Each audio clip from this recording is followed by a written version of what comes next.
ဒီနေ့ရောဘာနဲ့စားမှာလဲဆိုလို့လေဒီနေ့ကချက်သားကိုထမင်းပေါင်းရဲမှာပဲပေါင်းထားတယ်ပြီးရင်ဒါတော့ချစ်လုပ်ပေးထားတာအချစ်ဖတ်ထုတ်ပေါ့နော်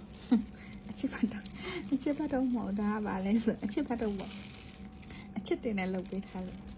ဒါကကြတော့ဗာလဲအသားကိုချစ်ကအရွက်တွေနဲ့နေပြီးလို့ရှိရင်ဒီမုံလာရွက်နဲ့လုပ်ပြီးဖတ်ထုတ်လေးတို့လုပ်ထားတယ်အချစ်ဖတ်ထုတ်ပေါ့နော်အချစ်ဖတ်ထုတ်ရယ်ချက်သားရယ်ပြီးသွားလို့ရှိရင်ကင်ချီကတော့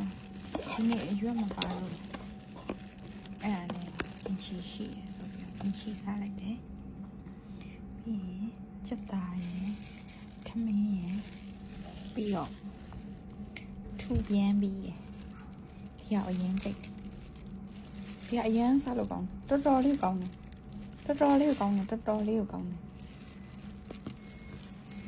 အဲ့ဒါစားမ